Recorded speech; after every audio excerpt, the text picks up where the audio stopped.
Hey there! Welcome to the Distracted Librarians podcast.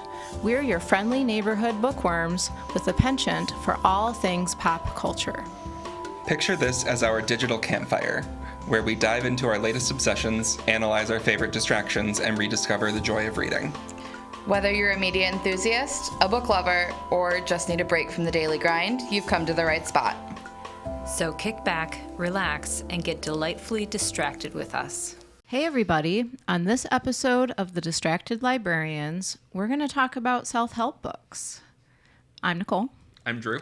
I'm Killian. I'm Amanda. All right, self-help. We've all need a little help from time to time, right? I do. Yeah, and this topic is interesting to me because I swear I've read tons of self-help books. But then going through my list, my Goodreads list, I was like, oh, I actually haven't read that much. It just feels like I have. Maybe I just needed a ton of help.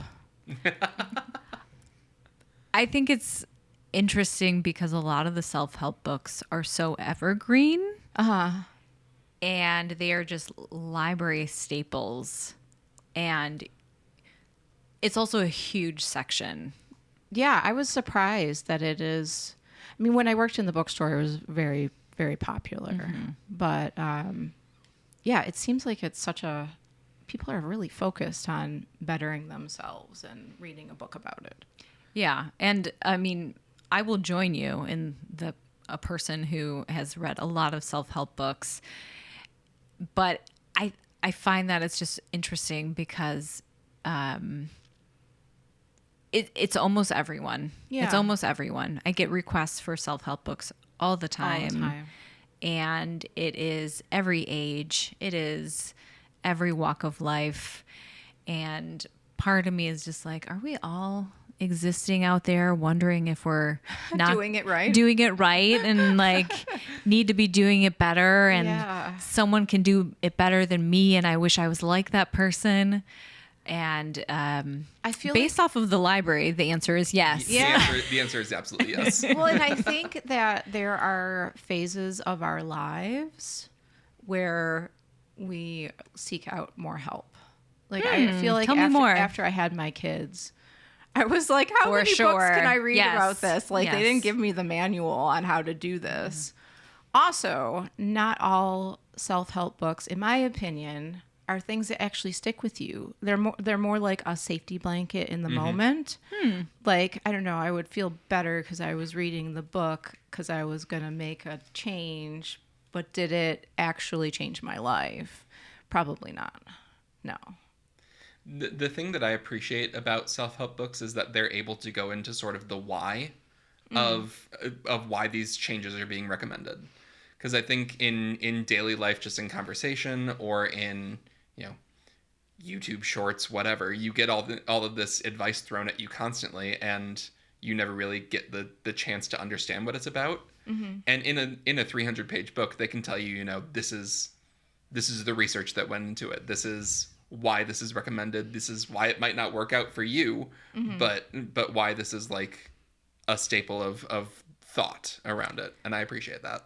So I just want to maybe push back on that because some of them have the research and some of them do. They don't have any research. I was just going to say that where there's zero. It's just their personal opinion about something. Well, because Nicole, you said something about they didn't give me the manual. And I think so many of us go through life feeling like, oh my gosh, everyone else got this manual that I never got. And so when we as people feel like something's missing, someone's always going to try and step in and sell you something that'll fix it. Oh, yeah. Whether it actually will or not. Absolutely. Does that always matter to the person trying to sell you something? Right. Self-help is like the original influencer. Yes.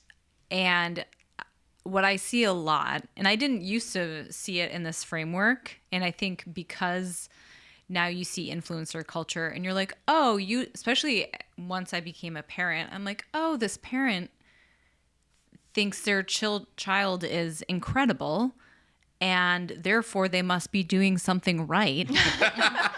And it's like, or maybe you just got lucky with the kid that learned how to walk early. Yeah. And you know, whatever you did might not work on the next kid, and you're a parent who hasn't researched this or, like isn't a child development specialist. And I just now see a lot of the self-help through a frame of you became a successful person and therefore you wanted to sort of impress your success upon other people in the way that you did it. And, it must work for everyone else because I did it. Yeah.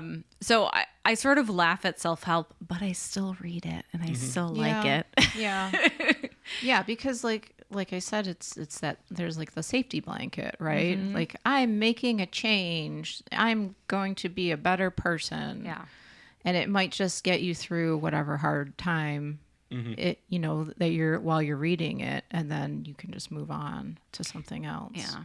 And there is self-help that is very much based in research or just has been a standard throughout time. Something that I thought of with this was Codependent No More. Oh gosh. Melanie Beattie. I've gotten requests for that since my very first library job and I still continue to. Yes. And that talks about codependency and a lot of it through the framework of substance abuse. And if, it's like you could say, well, self-help isn't for everyone, but if you talk to a bunch of people who've gone through a 12-step program, they're like, no, Codependent No More That's works. the one. That's the Bible. Yeah. That was the very first self-help book I ever read, given to me by a therapist. And I just remember reading it and thinking, oh my God, this is my life. Like it was like crazy. And it kind of opened my eyes to a lot of things. It was quite wonderful. Yeah. And that's one of those books that 100% works. That changed my life. Yeah. Do they all do that? No, not even close. So, all right. Well, so they're the most checked out nonfiction books? I did some digging around what were the most checked out books. And for nonfiction, it's the things that you would expect, like classics and big popular books and whatever. Nonfiction, I mean, it sort of makes sense.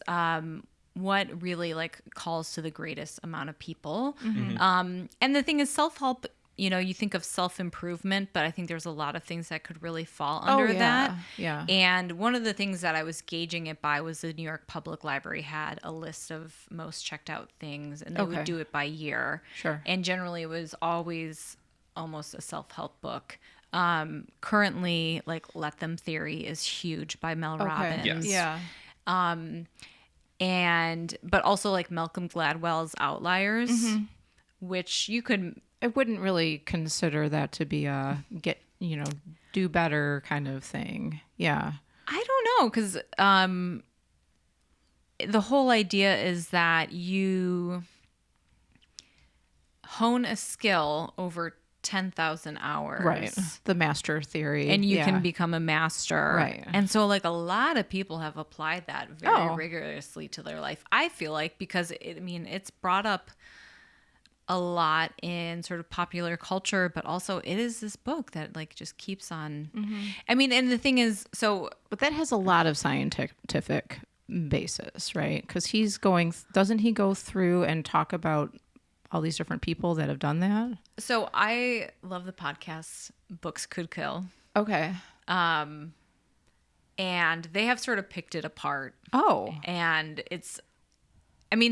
Malcolm Gladwell is a journalist, but that doesn't necessarily mean research behind it. Oh. And it also doesn't necessarily mean that he's applying studies appropriately if he is applying them. Okay. And this is what always happens, I think, with a lot of these self-help books or anyone who sort of is thinking in broad strokes is it causation or correlation? And those things get conflated a lot. Yeah. And do they cherry pick the data? And Sure. Well, I think there's also an argument to be made for some of these where it's okay, this says something and a lot of people will read it. It'll be super, super popular.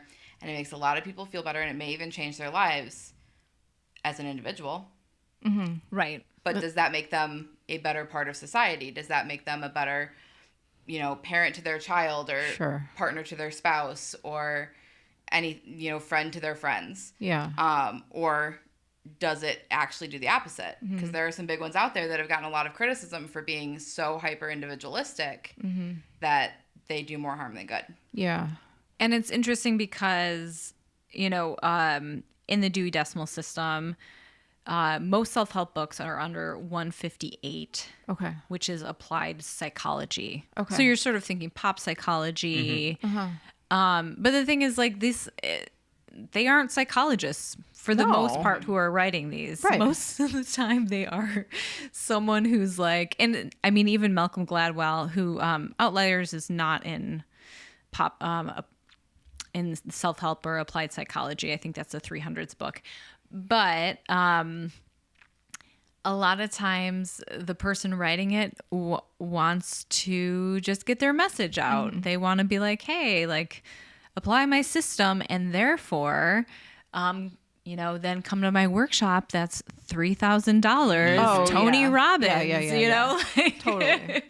And really the book is a way to market their super expensive workshops or whatever, or their online course or whatever, you know. Yeah. It's just a stepping stone on the way to more money. Yeah. Yeah. As is everything under capitalism. Yeah. But in this case, more aggressively so. I also find it interesting, like, for example, I was going through, my Goodreads and I was like, is this self-help? Because some titles, like, I'm not really sure if it is. But then I'd look at they have like those little subcategories for the title. I'm like, oh, it said self-help. I'm going to write this down because I know. But, like, for example, The Life-Changing Magic of Tidying Up by Marie Kondo, I was like, I don't know if this is self-help or if this is another, if this would count as something else. But it does count as self-help because I think people were ideally looking for, an organization system that would help their lives. But it doesn't fit in that cookie cutter, like, think better about this or whatever. You know what I mean? It's just... Well, the one that Goodreads had in self-help that surprised me was Quiet by Susan Cain. Oh, interesting. The Power of Being an Introvert in an Extrovert World. I've read that book. As have I. It was very good, but I wouldn't have considered it self-help at the time. Yeah. I have to check that one out. That sounds good. It is very good. I think I've had that marked as to read for well over a decade at this point. Well, I'm trying to think of other ones too. Of course, I have a lot of tidying books. Apparently, I need to tidy more. Catching the Big Fish by David Lynch. I love that book. That was the one that I was checking also to make sure, like, is this considered self-help or not? But he does talk about creativity, and he talks about transcendental meditation and other aspects of his life that I think fit nicely into changing your philosophy on how you look at things. So, yeah, that was another one that I highly recommend that book. It's great. It's very short, and it's got really good nuggets of wisdom in it, too. Yeah. So, I think similar to that, though, is something where it's like apply this mindset, right? Is like The Secret. Okay. Oh, yeah, for sure. I don't know who wrote that. I mean, you could look up The Secret, or you could not, honestly, because yeah, just don't. Yeah. Literally, all I know about it is the wax seal cover. Yeah. Oh my gosh, I was working in a bookstore when that came out, and it was nuts. The amount of that book, like, just shipments of it, and it would just fly off of the shelves. It was insane. And that to me feels like snake oil. Yeah. Yeah. I mean, and I don't want to like trample over anyone's beliefs or goals or whatever, but the idea with The Secret, it's law of attraction thinking, and which there are other books about the law of attraction. That's not the only one. Yes. But it promises a lot, and I feel like it manipulates people's sort of needs and also hardship. Life is hard. Yeah. You can't always follow a formula to get out of a situation. Definitely.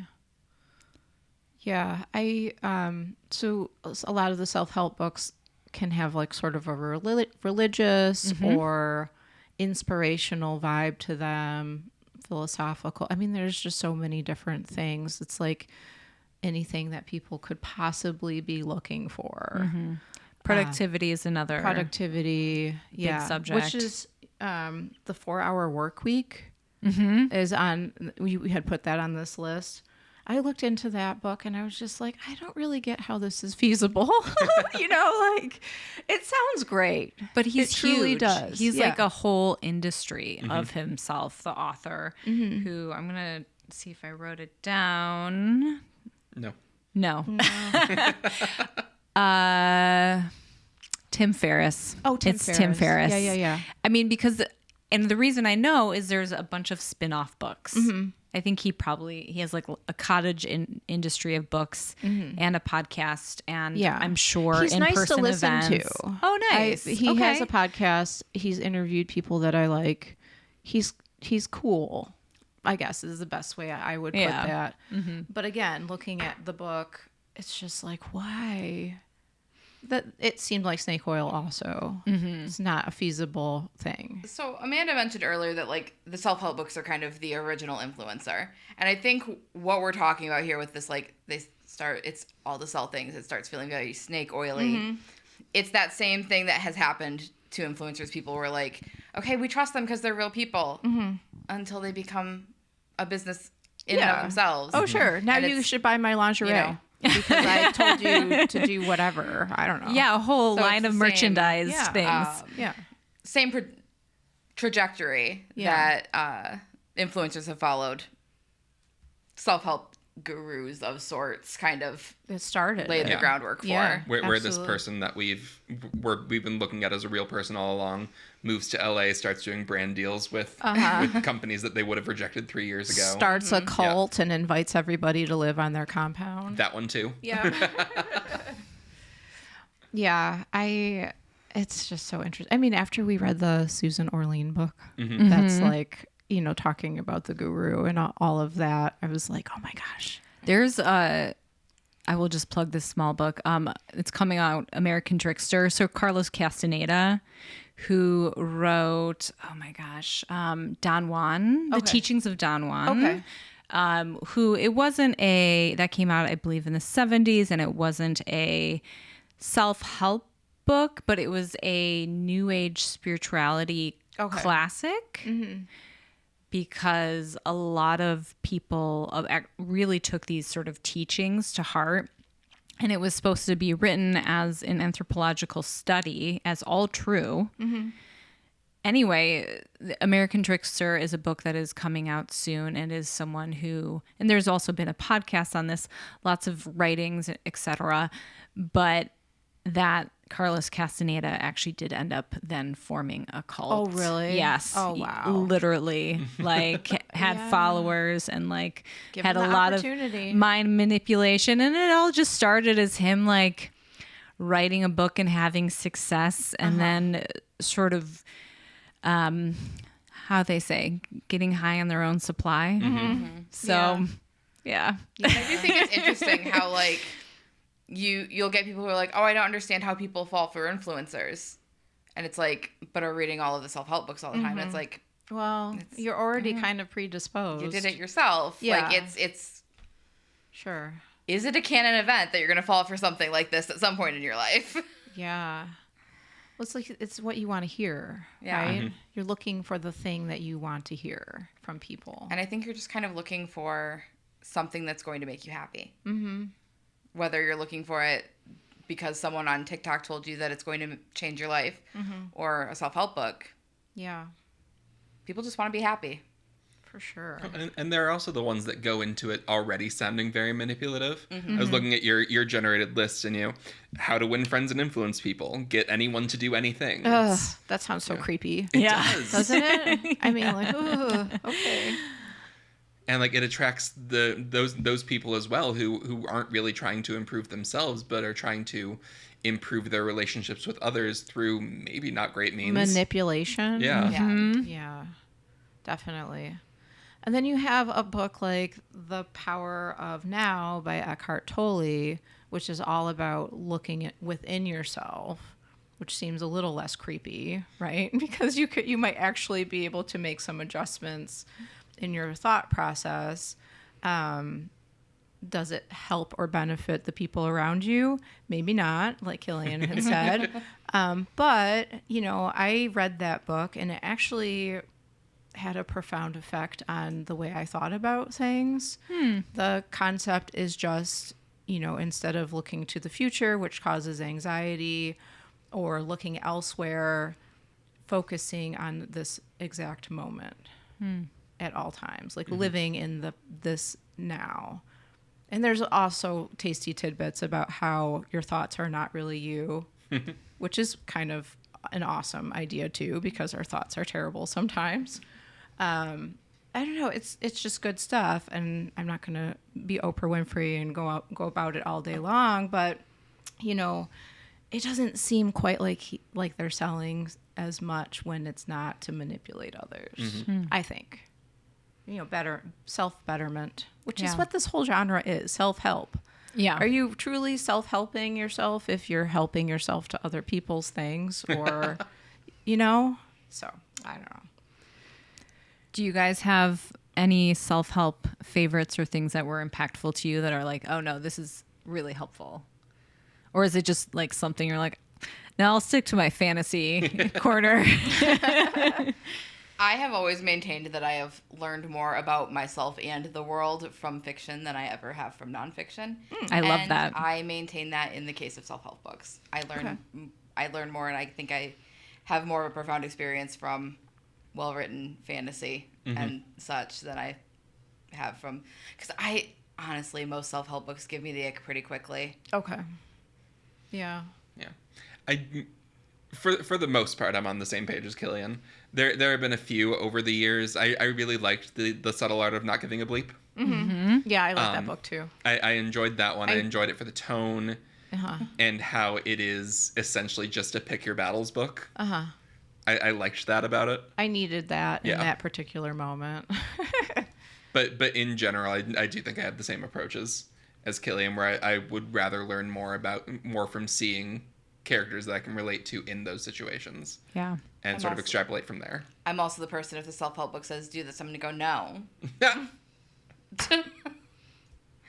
Don't tell me what to do. Okay. Is that great? No.